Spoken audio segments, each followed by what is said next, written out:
When you think about your golf learning, what I'd like you to start to do is think about being able and empowered enough to have a good amount of self-learning and discovery.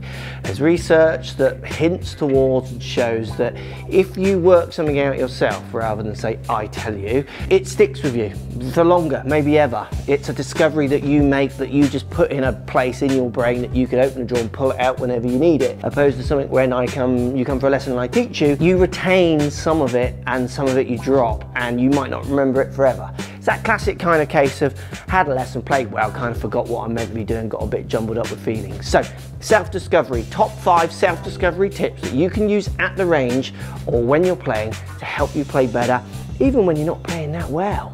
If you like the ideas in any of our coaching videos, this one and other ones with myself and Coach Lockie, and you're interested in the services we offer for golf lessons, what you can do is hit the link down below to our My Golf Gains website where you can inquire. This could be done remotely as well as in person. Follow the links down below and you could be having a lesson from myself or Coach. Game 1, we're going to talk about strike.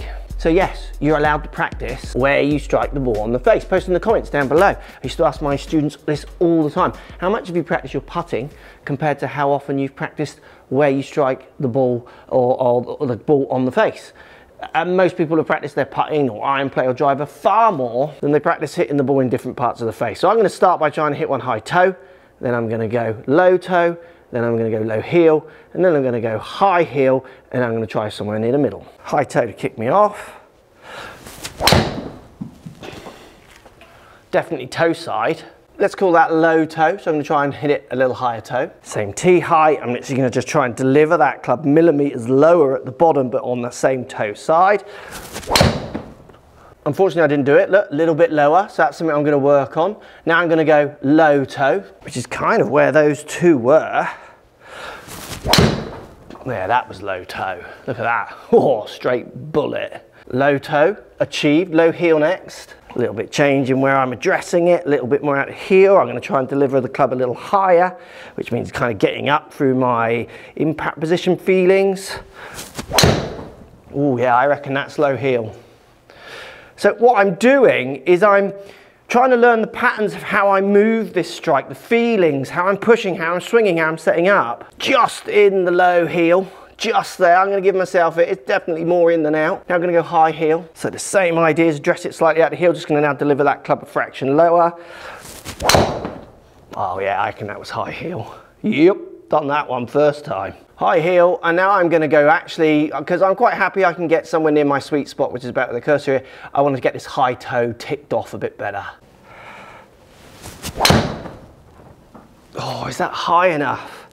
Oh, I reckon it's just there, but I could get it more out. I get it more out of the toe naturally, so I'm not actually worried by that one. Well, I'm going to give myself it, but I reckon I could get better than that.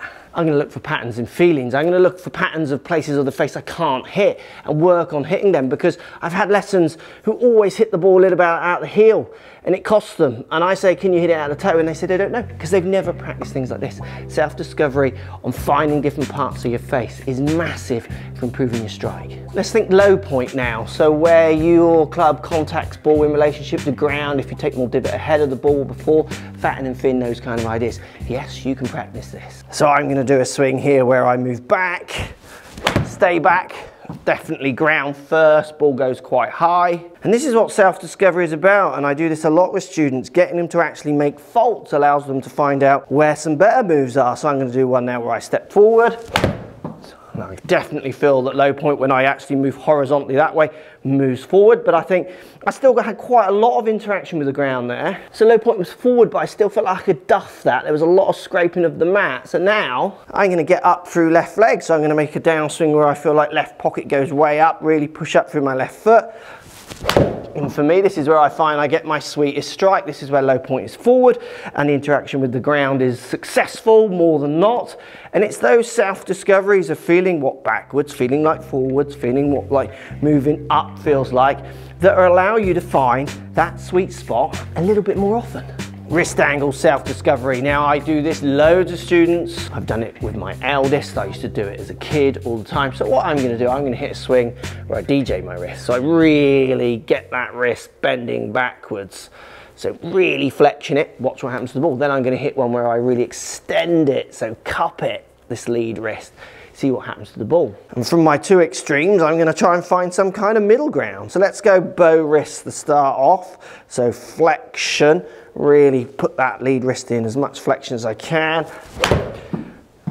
And it's a nice low forward kind of slightly drawing shot, almost on the line. I can't help but hit that line, can I? So I'm going to do it more because I want to see that ball curve much further left than that, so I must have put it in and then taken it out, so I'm going to try and keep it in throughout. Again, self-discovery, learning from the patterns. Bowing this wrist like this should get this ball severely hooking low left. Now look at that shot. That's what I wanted on the first one.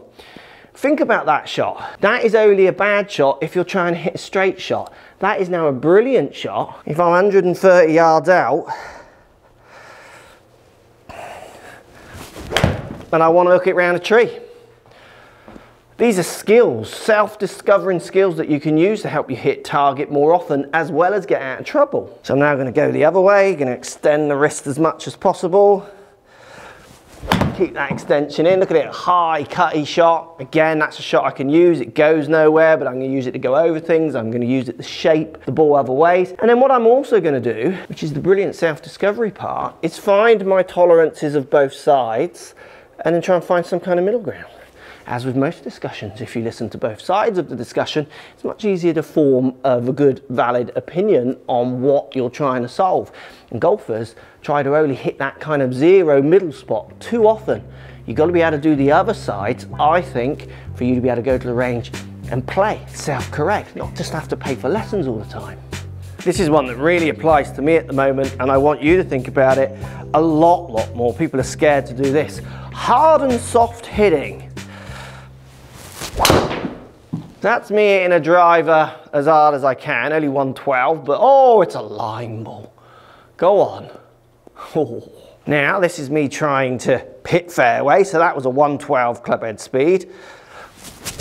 That's like my safe feeling swing. Didn't quite get the shape because it's not actually a straight, but it's only this instance. This shot generally is a bit straighter, and that's a 106. It's a 6 mile an hour clubhead speed change. Feeling empowered enough as a golfer to know your limits either side. Again, like the wrist angles, knowing the top end limit will give you some options on certain holes, because now these self-discovered options can be applied to situation.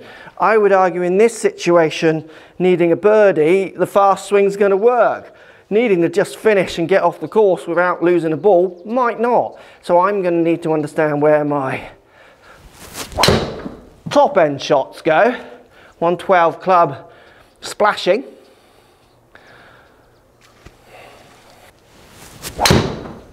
Compared to my little buttery fade swung at 105, which is just getting me off this course and not losing any more balls. One isn't better than the other. In fact, the first one is better than the second one. You're going to put that water on the right, and I hit the hard one, always turn it left.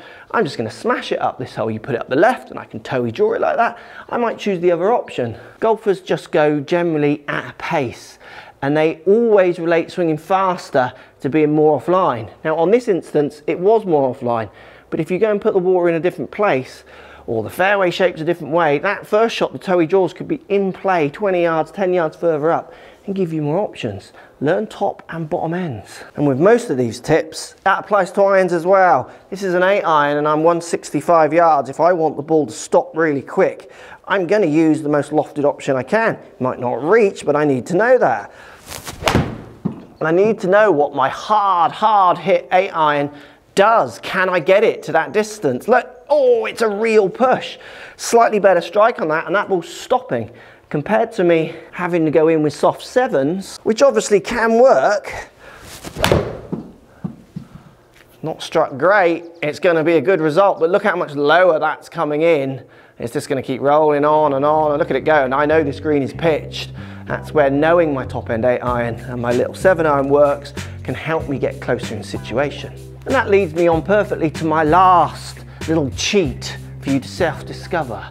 These are things that you can go and work out. You don't have to pay for this information. It's here in this video and something that you should be doing. And all good players have done the time to learn these patterns on the range or even on the course. Where your body aims, to what shape shots it produces, to what patterns you can use, rather than thinking that you have to aim in the same place every time. Aim is generally known as a fundamental, and people often get mixed up thinking that fundamentals are like in stone. They're like tablets of mythical things that if you want to play golf, you just have to do them. Well, there's an argument both ways for fundamentals, but how people interpret it, I guess, is where we get confused.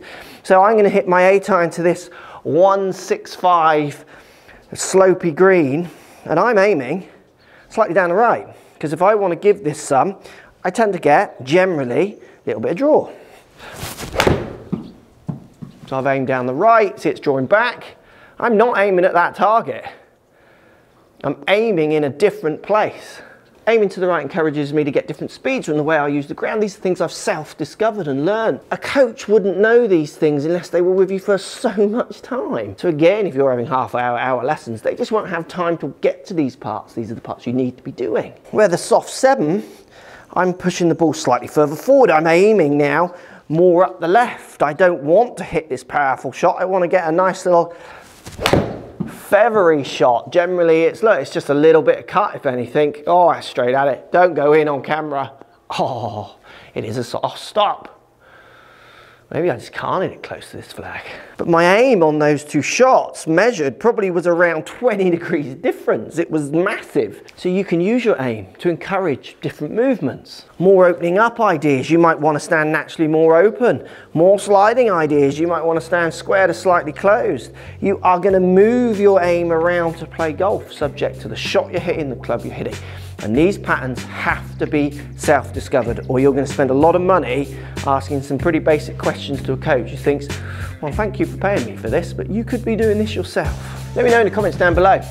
Any of those make sense? Do you do them already or not? And the idea of self-discovery in golf, do you feel empowered enough to do it, or is it a little bit you have to do it a certain way to be better? Because my experience of working with golfers over many years is the more you get them to experiment within certain boundaries, people can get lost down this road as well, the better they get and the faster they develop. Thanks for watching.